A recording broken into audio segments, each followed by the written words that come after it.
6. John Lewis, the journey to then becoming a celebrated spa and the launch of And Beauty. So, if you were watching or listening to our last episode, we did a couple of new things. One, I interviewed Kirsty, which was a new take on our podcast, and 2, we did a Facebook Live. So hopefully you've seen that. If not, I thoroughly recommend going back and listening to it. It was about why you should be a complete professional organic spa. And to date, we have over 100 of them. But our most recent and probably our most high profile new celebrated spa is the And Beauty concept at John Lewis, where we now have representation in the Birmingham and Leeds And Beauty, the only 2 of their kind in the country. And we're going to talk a little bit about how that came about, the challenges, the benefits, and what it brings to us as a brand. Now, the Pink's Boutique ethos is complete professional organic. And if you've heard us talk about the professional element and myself get on my soapbox, we really clearly couldn't walk into John Lewis and start selling our products. That was going to be against everything that we had done and everything that I shout quite loudly about. And hand on heart and promise, to this day, we have never ever approached, and some people think we're crazy for this, quite a lot of people, but we have never ever approached a retailer. So we've never walked into John Lewis, Selfridges, Harrods, Liberties, Harvey Nicks and said, here, please sell our products. So to recap, Kirsty's parents were in the beauty industry for a long time and they sold directly to professionals, and there was an effect called the Tresemme effect. Now, you've probably heard of the hair brand Tresemme because they're now quite well-known retail brand, but they were traditionally a professional brand, and they swore that they were a professional brand. And so obviously when they decided to sell in the likes of Boots, they upset a lot of spas and salons. So this is one of the things we were trying to avoid. And obviously in this day and age, it's even more challenging because of online retail and the other sales channels that people can find you by. But as Kirsty said, it is something we've been sticking to. And we, as a result, haven't actually gone looking for retail resale. However, we have had some experience where we've found nice combinations such as Whole Foods Market in London, who wanted us to do a pop-up nail bar. So that was a fantastic opportunity to put our professional treatments in a retail environment, which is great to spread the brand, get people know about it, and also test the product ourselves directly on the consumer, because one of the downsides of being a professional brand is that we spend a lot of time with the spas and with the therapist, teaching and training them, which is fantastic and what we wanted to do, and how we think best to get the broad depth of knowledge there is about natural and organic out into the market. But obviously the downside is we don't get to spend much time with customers. Yeah, there's also a huge challenge for an organic brand in retail, in that most of us don't have the margin that often retail demands. And while we could probably give the margin for the actual product, so most retailers that we've just mentioned would be looking at a relatively good margin, what you would lack is the ability to pay into all their marketing funds. So they're very demanding. Retail has a huge footfall, but the downside of that is they demand a huge amount. Those of you that don't know, when you go and sit in a beauty department like John Lewis's, you get to sit there, but if you want one of the 1 meter shelf space on the wall, you pay to have that. If when you walk around and you see those little pop-up stands, they are all paid for by a brand who will be on it. If you want a window display, it's paid for again. If you want to be in the newsletters or on the website, it's all paid for again. If there's a concession and there's staff on the stand, the brand paid for it. So it is a fantastic shop front for growing your brand, but it comes at a huge cost. And obviously, as we discussed in the previous episode, a lot of the natural organic spa brands are quite niche and don't potentially have the ability to do that. There is also one other obvious reason, which is one of the reasons we are in the professional environment, is that it's a lot easier to be truthful when you train people and people are buying into your business, the spa and salon owners, because they really want to make a difference and stand out from the crowd. It's quite challenging as a retail brand to stand next to other potentially greenwashing brands and shout all day about how they may not be as transparent as they should be. So we always felt that we may not get a warm reception when we pitch the idea. We hand out little cards in the salons that go into your wallet, which tell you all the list of nasty ingredients to avoid. So what would happen if they come onto your concession, you'd give them that, and then they take 2 steps to their left and be totally immersed in a product. Some very awkward questions to some potentially lucrative businesses. And some very, very strong businesses, not forgetting that most of those concessions are owned by overall 1 or 2 giant corporations. So they have a good amount of sway on that concession hall, shall we say. Having said that, there are some retailers coming along, like Space NK, which are a bit more niche. Yeah. And then you've also got independents like Melda Burke's Content Beauty in Mayfair, and also some more third-party websites that are really striving to get niche brands and are going out of their way to find globally the new and upcoming brands. Again, for us though, still a retail market and not one that we have particularly delved into. So we hadn't actually ever approached John Lewis, but you can imagine for any brand it's good association. And so an opportunity came along. I know Kirsty was pregnant with Charlie. So he is 2 next month. It was the summer. Yeah, so it is over 2 years ago now. These things always take a very long time. The bigger the company you deal with, the longer they take. So over 2 years ago, Kirsty got an email. A very, very strange brief. Probably the strangest brief that I have ever had. And to begin with, it didn't tell you who the retailer was. In fact, quite a long way down the process, it didn't tell you who they were. You didn't even know they were a retailer. You knew nothing. But if you're ever given those projects where you know nothing, it's pretty sure that something good and exciting is going to happen at the end of it. And so the brief was that they were looking for a fun, playful, and innovative brand. And that it had to be professional. It had to be professional. And there were multiple questions about the fact that you had to essentially sign in blood almost that you did not supply anyone in the retail market.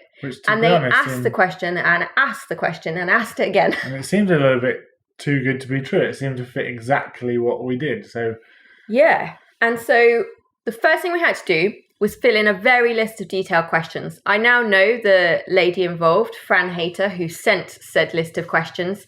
And it was a very indicative, positive list of her incredible ability and experience in the salon and spa market. So we had to fill those in. And based on responses, a group of brands with a 10 or 20 at that shortlist, I think. Well, we had to present, I think there was maybe 10 on the shortlist. And the day we presented, 5 presented. And then the next day, 5 more presented. I'm sure it wasn't 10 on each day. Either way. Well, because I remember looking at the desk subtly before the interview started at the other brands on the desk. But at this point, it was too late. We'd prepared our presentation. We had Rob, our designer, up the night before. This is the sort of short timescales, which is very interesting. Considering the whole process ends up taking over a year, there's these periods where they go quiet on you, and then out the blue they're like, "We need to see you next Wednesday," and you're like, "It's Tuesday." So we had Rob up late. We did have 24 hours to create a presentation, which for most people they would create their presentation.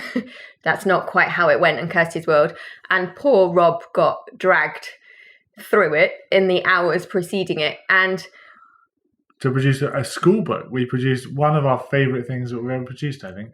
We produced basically a school book to take as part of the presentation, so everyone there could have one to fill in notes. It was branded by us. It had some information about the brand in it. All the text was typewriter print. I got to draw little stick men and draw little things that then got put into the document. And it looked very fun, very playful, and very innovative.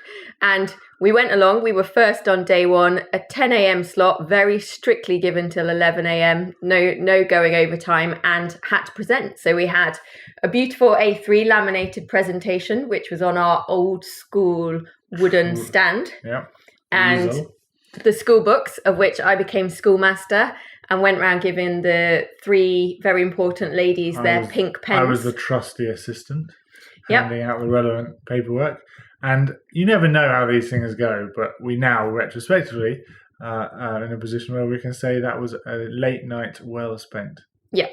So we did our presentation, and then a few weeks later, we had to. Oh, good question.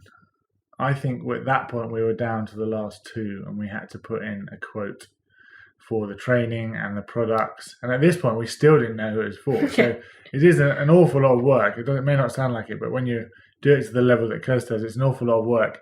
So we had to put together a package and a final presentation, not still knowing who it was. Although at this point, I think we'd started to clock it. Had our Inspector Clouseau hat on and started to put a few things together. I think more out of hope than anything, because I think all along we'd hoped it might be someone like John Lewis. And then it was left in the hands of the gods, as it were. And so we got a very nice email saying that we'd been successful for the first John Lewis concept spa. So this John Lewis, if you know them, do have spas. They've got John Lewis retreats, which are where individual brands, so Lizzo will have a room, Decleor might have a room, and they're run by the brand. So each treatment room gets run and owned by a brand. And then also a lot of them have a Clarins spa in, which is a full Clarins spa.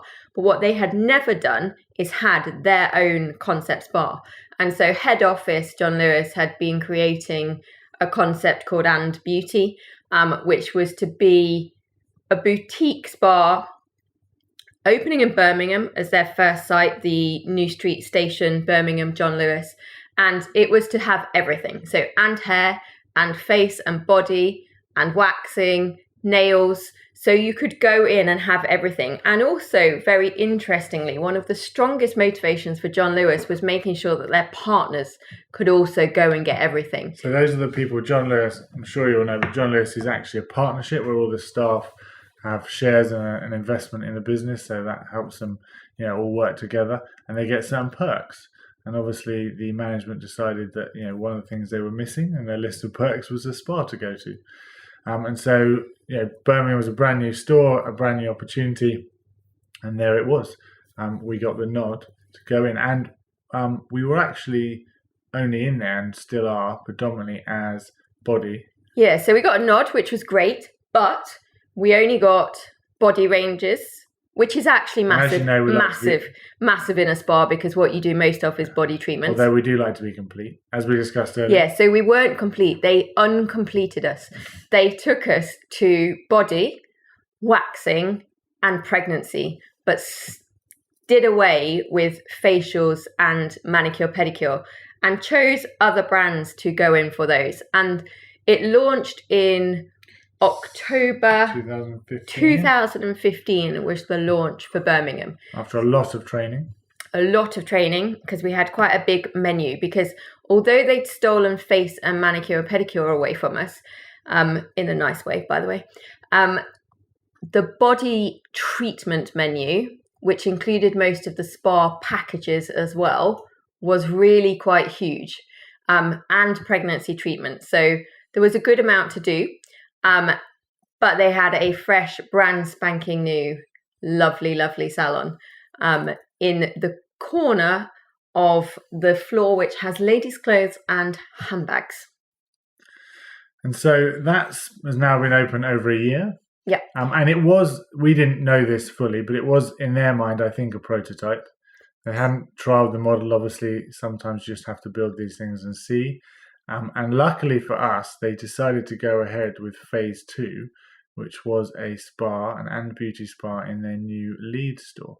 So from opening of Birmingham, we worked closely alongside Andrea Walker, who is the spa manager of Birmingham, and supported the team and did everything we could. So blogger events, if we were asked to do them, we had to do a couple of things that were quite last minute. And the good thing is about being a niche, smaller brand is we can turn those events around quickly. And when I say quickly, some of them were really quickly. And we had the benefit of just being down the road. Let's not forget, it helps when you're only 40 minutes away. Yeah, it's a huge, huge bonus to us how perfectly geographically located that spa was to Derby. One of the things we struggle with a lot is how far away some of our salons and spas were. and it being a special one for us, it did make a difference. And head offices that we got to have to go to quite a lot were Coventry, again, super logistic useful. So we were merrily working.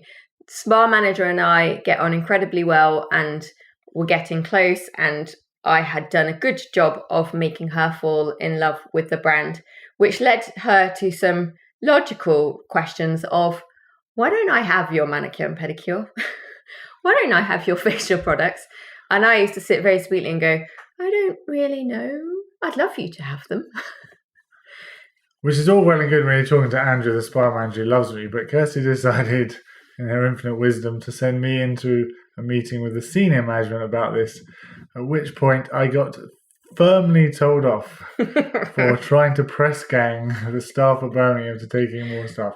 Apparently it's unprofessional, which I don't really believe, because at the end of the day, if you think you've got a better product and you're doing the consumer a favour, I think you should stand up and say so. So I'm proud of Kirsty for saying so. I thoroughly enjoyed being told off. It doesn't happen in a professional environment very much. However, a few months later, I knew I had heard rumours that there was going to be this next site, but nobody had said anything. And so I picked up the phone to Fran, which is obviously sometimes quite a nerve-wracking thing to do, and literally picked up the phone and said, I think that there is going to be a second spa. Are we going to go to it? Can we go to it? Is there anything we can do to try and pitch to go to it? Can more of us go to it? And her first sentence back was really lovely and will stick with me for a long time. And anyone that has a sales job needs to sometimes cling to those sentences. She said, I am so happy to hear from you, and you are the only brand in that building who has gone out of your way to ask me that and has shown some interest in coming to another site with us. She said, which totally mesmerizes me, but well done. So those of the sales that do sales amongst you, yes, you should keep picking up a phone. Yeah, absolutely. And so we then got invited back to pitch again. That's right, which is a bit odd, but this time we got to pitch for everything, including manicure, pedicure and facials. We made another beautiful Rob-based presentation at, again, about 24 hours notice. Yep. I think this might have been our fault that time. We obviously couldn't pull out the school book again, so we went for a much more grown-up design, which was actually based around their beautiful dove grey branding and the lady, and used the play of Anne Beauty to a brochure that we made them that said, and what's next? Which is quite a long way from their original pitch of playful, fun and innovative, but is actually a lot more than what you'd expect from John Lewis. And the John Lewis customer. Yeah. So I turned up. A difficult pitch when you then know the people involved. It's not quite as easy as pitching to strangers. And essentially pitched to A, stay. So my pleas went like this. 1, can we please stay and go to Leeds? And 2, if that's okay, could we please complete ourselves and bring everything back and put in the facials and the manicure pedicure products? And what was the answer? Yay! Which was a massive thing for us, because although Kirsty pointed out that we were a closest brand and we had a lot resting on it, it was a lot of effort to support Birmingham, and so feeling like we might have to drive up the M1 this time to support another one, really wanted to make sure that it was complete. And as we've said before, they work best when they're complete. We can train the staff from the ground up. They understand the brand. It's a lot easier to cross-sell across different brands and ranges. So we were really, really excited. And as I said earlier, when we saw the plans for it and where it was positioned, and the general feeling was that this store, as a complete John Lewis, was going to be massively successful. That obviously was going to help the spa. And Luke was right. Birmingham had clearly been the prototype. Pardon? Yeah, you were right. Wow. Spa, all the team, all the management team, Andrea, everyone that was involved in Birmingham created great big lists of things that shouldn't be repeated. And so they got a chance to build a better spa. And one of the crucial things that they did is they've moved its position to be in a much, much better position. Location. So this one is on the floor, very close to the cafe, very close to the nursery department. It's got a much more buzzy, open feel than, unfortunately, Birmingham has for theirs. And when it opened, as Luke said, it opened alongside the entire renovation of Victoria Gate. When I went up to do the pre-training weeks, and the whole place, the whole block, basically, not San American, but the whole block was cordoned off. It was bedlam to get in and out of, because it's not just John Lewis. There's an entire shopping centre that's there, and it is absolutely stunning. And so pre-training was done again, quite a lot of it, even more this time, because we had more ranges. The team in Leeds were fab, led by Claire, who is the spa manager there and the key head of hair.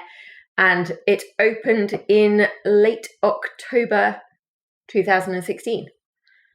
Opening day was incredible. Both Jules, Luke, and I went up. And how would you describe it? Mental. I mean, they were queuing to get in. They'd been queuing from 7 o'clock in the morning. There was a whole Victoria Gate thing going on, but predominantly they were there for John Lewis. And having spent some time in Birmingham, which was a slow starter, we were literally inundated. I mean, Kirsty... I nearly had to sit down and put a set of gels on. It was. People were just excited. They obviously wanted John Lewis there. They were obviously interested in the concept of the Beauty. The girls were a little bit rabbits in the headlight because they'd only finished their training, very recently.